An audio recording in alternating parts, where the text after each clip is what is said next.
നമസ്കാരം. നാം ഏവരും നേരിൽ കാണുന്ന ദേവതകളാണ് നാഗങ്ങൾ. നഗ്ന നേത്രങ്ങളാൽ കാണാനാകുന്ന പ്രത്യക്ഷ ദൈവങ്ങളാണ് നാഗങ്ങൾ. അതുകൊണ്ട് തന്നെ നാഗങ്ങളെ വിദ്യാവണ്ണം ആരാധിക്കുകയും വിശ്വാസത്തോടെ പൂജിക്കുകയും ചെയ്താൽ എത്ര വലിയ ദുരിതത്തിനും പരിഹാരം ആവുക തന്നെ ചെയ്യും. സങ്കട മോചനം, സന്താന ദുരിത മോചനം, സന്താന സൗഭാഗ്യം, ആയുരാരോഗ്യ സൗഖ്യം, സമ്പൽ സമൃദ്ധി, മനസമാധാനം, ഇതിനെല്ലാം നാഗാരാധന പോലെ ഫലപ്രദമായി മറ്റൊന്നുമില്ല എന്നാണ് പറയുക. ലോകത്തെ എല്ലായിടത്തും നാഗാരാധനയ്ക്ക് പ്രാധാന്യമുണ്ടാകുവാൻ കാരണം ഇത് തന്നെ. ഈ വർഷത്തെ അവസാന ആയില്യമാണ് ഇന്ന്. 2025 എന്ന വർഷത്തിന് ഒരു പ്രത്യേകതയുണ്ട്. 2+0 +2+5 9 ആകുന്നു. ജ്യോതിഷത്തിൽ 9ാമത്തെ നക്ഷത്രം ആയില്യമാണ്. ഇതിനാൽ ആയില്യം നക്ഷത്രത്തിനും ഏറെ പ്രാധാന്യം വന്ന് ചേരുന്നതാകുന്നു. ഈ വർഷത്തെ അവസാന ആയില്യം നാളിൽ നാം ചില കാര്യങ്ങൾ ചെയ്യുകയാണ് എങ്കിൽ 2025 ഒരു സുവർണ വർഷമായി തന്നെ മാറുന്നതാണ്. ഇതേക്കുറിച്ച് ഈ വീഡിയോയിലൂടെ വിശദമായി തന്നെ മനസ്സിലാക്കാം. ഏവരും നാഗരാജാവേ ശരണം എന്ന കമന്റ് ബോക്സിൽ രേഖപ്പെടുത്തുവാൻ ശ്രമിക്കുക. ആയില്യവ്രതം ഏറ്റവും ഉത്തമമാണ്. ആയില്യം നാളിൽ ഉപവാസമോ ഒരിക്കലൂണോ ആകാം. 12 ആയില്യം നാളിൽ വ്രതമെടുത്താൽ നാഗശാപം മൂലമുള്ള രോഗങ്ങൾ, ദുരിതങ്ങൾ എന്നിവയ്ക്ക് ശമനമുണ്ടാകും എന്നാണ് പറയുക. 12 എണ്ണം തികയും മുമ്പ് സൗകര്യം പോലെ ഒരു ദിവസം നാഗരാജാവിനെ പത്മത്തിൽ പൂജിച്ച് തൃപ്തിപ്പെടുത്തുന്നതും ശ്രേയസ്കരമാണ്. ഈ കാര്യത്തിനും പ്രാധാന്യം നിങ്ങൾ നൽകുക. നിങ്ങളുടെ ജീവിതത്തിൽ ദുഃഖങ്ങളും ദുരിതങ്ങളും ഉണ്ട് എങ്കിൽ, രോഗദുരിതങ്ങളാൽ പ്രയാസം നിങ്ങൾ അനുഭവിക്കുന്നവരാണ് എങ്കിൽ പോലും ഈ ഒരു കാര്യം നിങ്ങൾക്ക് ചെയ്യാവുന്നതാണ്. പെട്ടെന്ന് ഫലസിദ്ധി ലഭിക്കും എന്നതാണ് വാസ്തവം. സർപ്പശാപം മൂലം ദുരിതങ്ങൾ അനുഭവിക്കുന്നവരാണ് എങ്കിൽ ആയില്യം നാളിൽ വ്രതമെടുത്ത് സർപ്പക്കാവിലോ നാഗക്ഷേത്രങ്ങളിലോ ദർശനം നടത്തുന്നത് അതീവ ശുഭകരമാണ്. ഇതിന് സാധിക്കാത്തവരാണ് എങ്കിൽ വിഷ്ണു ക്ഷേത്രത്തിലോ അല്ലെങ്കിൽ ശിവക്ഷേത്രത്തിലോ ദർശനം നടത്തുന്നതും വിശേഷമായി തന്നെ കണക്കാക്കാം. സൗഭാഗ്യങ്ങളും ഐശ്വര്യങ്ങളുമാണ് വന്നു ചേരുക. കാരണം നാഗപ്രീതി ഒരു വ്യക്തി വരുത്തുന്നതിലൂടെ ആ വ്യക്തിയുടെ ജീവിതത്തിൽ സൗഭാഗ്യങ്ങളും ഐശ്വര്യങ്ങളും ഇരട്ടിക്കുക തന്നെ ചെയ്യും.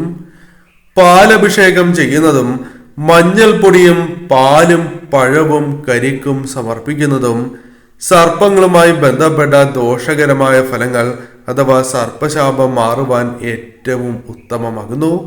കുടുംബത്തിലെ ഒരു വ്യക്തി ചെയ്താൽ പോലും ആ കുടുംബത്തിൽ മൊത്തം ഐശ്വര്യം വന്നു ചേരും എന്നാണ് പറയുക.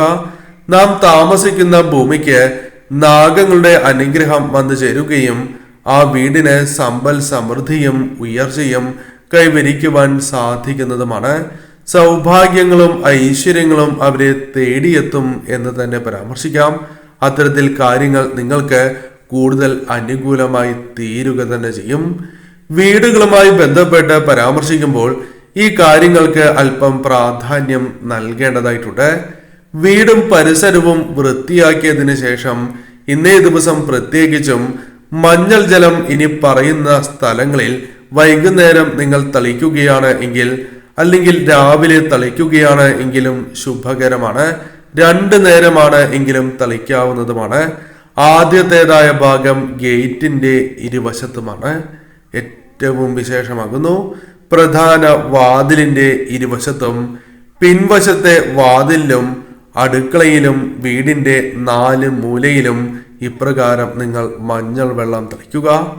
ശേഷം വിളക്ക് തെളിയിച്ച് ഞാൻ ഈ പരാമർശിക്കുന്ന മന്ത്രം കൂടി ജപിക്കുന്നത് ഏറ്റവും ഉത്തമമാകുന്നു. ഒരിക്കലും തറയിൽ നിങ്ങൾ വിളക്ക് വയ്ക്കുവാൻ പാടുള്ളതല്ല. പീഠത്തിന് മുകളിലായി വയ്ക്കുവാൻ അല്ലെങ്കിൽ മറ്റൊരു പ്രതലത്തിന് മുകളിലായി വച്ച് തെളിയിക്കേണ്ടതാകുന്നു. കൂടാതെ ഈ മന്ത്രം നിങ്ങൾ ജപിക്കുന്നതായ അവസരത്തിൽ ഒരിക്കലും തറയിലിരുന്ന് ഈ മന്ത്രം ജപിക്കുവാൻ പാടുള്ളതല്ല. മുടക്കം വരാതെ നിങ്ങൾ ഈ മന്ത്രം ജപിക്കുന്നതാണ് ഏറ്റവും ഉത്തമം.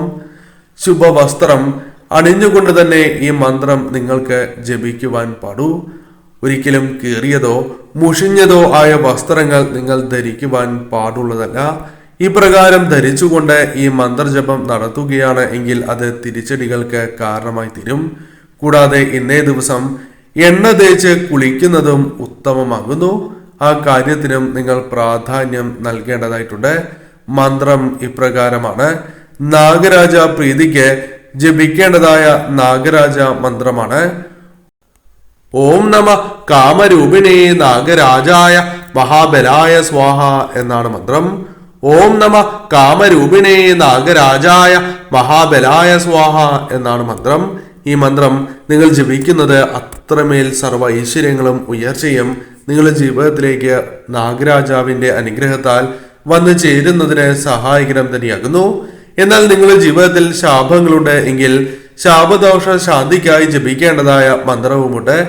ഈ മന്ത്രം പ്രത്യേകിച്ചും നാഗശാപങ്ങൾ നിങ്ങളുടെ ജീവിതത്തിലുണ്ട് എങ്കിൽ അത് ഒഴിഞ്ഞു പോകുന്നതിന് സഹായകരമാണ്. അറിഞ്ഞും അറിയാതെയും വന്നു ചേർന്നിരിക്കുന്നതായ ആ നാഗശാപദോഷങ്ങൾക്ക് പരിഹാരമായി ഈ മന്ത്രം നിങ്ങൾ ജപിക്കുക. മന്ത്രം ഇപ്രകാരമാകുന്നു. ഓം ഹ്രീം നാഗരാജായ നമഃ. ഓം ഹ്രീം നാഗരാജായ നമഃ. ഓം ഹ്രീം നാഗരാജായ നമഃ. ഓം ഹ്രീം നാഗരാജായ നമഃ. ഈ മന്ത്രം ഇപ്രകാരം 36 പ്രാവശ്യം 24 ദിവസം ചെല്ലുകയാണ് എങ്കിൽ, ജപിക്കുകയാണ് എങ്കിൽ തീർച്ചയായും നിങ്ങളുടെ ജീവിതത്തിൽ മുൻജന്മ പാപങ്ങൾ തന്നെ ഇല്ലാതാകും എന്ന കാര്യം പ്രത്യേകം ഓർക്കുക. നിങ്ങളുടെ ജീവിതത്തിലേക്ക് നാഗപ്രീതി വന്നു ചേരുന്നതിനും സഹായകരം തന്നെയാകുന്നു. കൂടാതെ ഭഗവാന്റെ സാക്ഷാൽ പരമശിവന്റെ പഞ്ചാക്ഷരി മന്ത്രം 108 ജപിക്കുന്നതും അതീവ ഉത്തമമായ ഒരു കാര്യമാകുന്നു.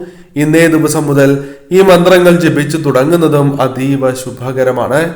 ഇന്നേ ദിവസം പഞ്ചാക്ഷരി മന്ത്രം പ്രത്യേകിച്ചും സന്ധ്യാസമയം ജപിക്കുന്നത് ഏറ്റവും ഉത്തമമാകുന്നു.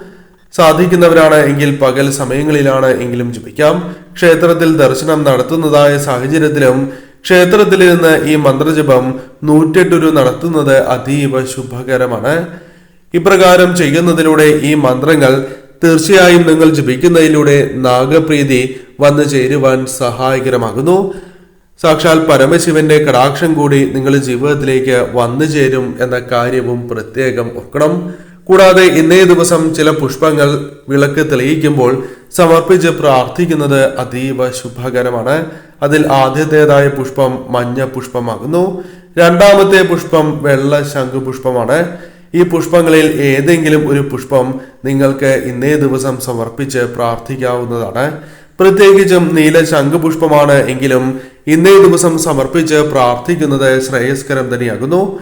ജീവിതത്തിൽ വന്ന് ചേർന്നിരിക്കുന്നതായ ആ ദുഃഖ ദുരിതങ്ങളെ തരണം ചെയ്ത് മുന്നോട്ടു പോകുവാൻ നിങ്ങൾക്ക് സാധിക്കും എന്ന കാര്യം വ്യക്തമായി തന്നെ ഓർക്കുക. ഈ സമയം നിങ്ങളുടെ ജീവിതത്തിൽ വന്നു ചേർന്നിരിക്കുന്നതായ പല പ്രശ്നങ്ങൾക്കും നാഗദൈവങ്ങളുടെ അനുഗ്രഹത്താൽ പരിഹാരം കണ്ടെത്തുവാൻ സാധിക്കും. ഇന്നേ ദിവസം ശരിയായ രീതിയിൽ തന്നെ മുന്നോട്ട് പോകുവാൻ ഈ കാര്യങ്ങൾ ചെയ്ത് മന്ത്രജപം നടത്തി മുന്നോട്ട് പോകുവാൻ പ്രത്യേകം ശ്രദ്ധിക്കുക.